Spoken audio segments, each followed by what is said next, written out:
જય શ્રી કૃષ્ણ। આજે ચોખાના લોટના પુડલા બનાવશું। આ પુડલા ખાવામાં એકદમ હેલ્ધી અને ટેસ્ટી બનશે। એક બાઉલમાં 1 કપ ચોખાનો લોટ લઈએ। ચોખાનો લોટ આપણે ઝીણો અથવા જાડો કોઈ પણ હશે ચાલશે। તો સામે 1 કપ ખાટું દહીં લેવાનું, 1 કપ પાણી, આ માપથી બેટર તૈયાર કરી લેવાનું। આ બેટરમાં ગાંઠા ન રહે તે રીતે આપણે બેટર તૈયાર કરી લેવાનું। આ પુડલા નાનાથી માંડીને મોટાને બધાને ભાવે તેવા સ્વાદના ટેસ્ટી બનશે અને પુડલા બની પણ ફટાફટ જશે। તો અડધો કલાક ઢાંકીને રહેવા દઈએ। ત્યાં શાકભાજી તૈયાર કરી લઈએ।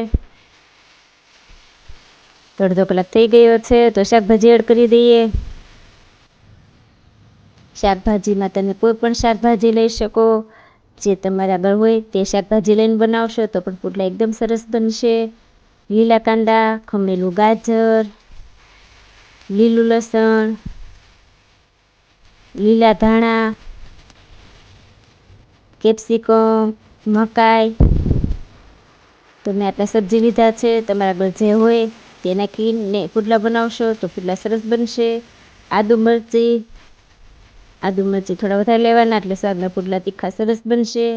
સ્વાદ અનુસાર મીઠું, જો તમે થોડા ખાટા મીઠા કરવા હોય તો થોડો લીંબુનો રસ એડ કરવાનો અને બીજા મસાલાની જરૂર નહીં પડે તો પણ પુડલા સરસ બનશે। તો બરાબર મિક્સ કરી લઈએ।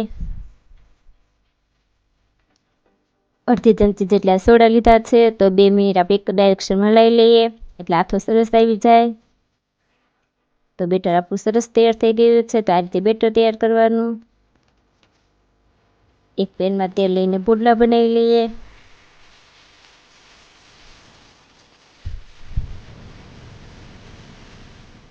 તો થોડું જીરું અને સફેદ તલ લીધા છે, એનાથી પુડલાનો સ્વાદ સરસ આવશે। તો બંને તતડી ગયા છે તો બેટર લઈ લઈએ। તો આ બેટર આપણે થોડું પતલું પાથરશું એટલે પુડલા ફટાફટ ચડી જાય। તો આ રીતે બેટરને પાથરી દેવાનું।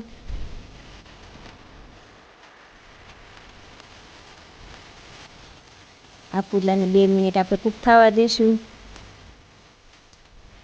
ફટાફટ બની જાય એટલે મેં બાજુમાં પણ લોઢી મૂકી છે તો તમે 2 બાજુ લોઢી મૂકીને ફટાફટ બનાવી શકશો। તો 2 મિનિટ થઈ ગઈ છે તો ફેરવી લઈએ। તો પુડલાને ધીમેથી ફેરવી લેવાનું। આ પુડલું સરસ રીતે ફરી જશે તો પાછું 2 મિનિટ આપણે કૂક થવા દઈશું। તો આ રીતે બધા પુડલા તૈયાર કરી લઈએ।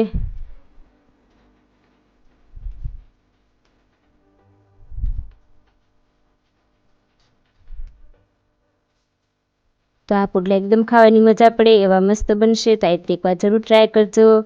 ગ્રીન ચટણી અને સોસ સાથે એકદમ સરસ લાગશે। આ પુડલા ઢોકળા અને હાંડવો કરતાં પણ સરસ લાગશે। તો એકવાર જરૂર ટ્રાય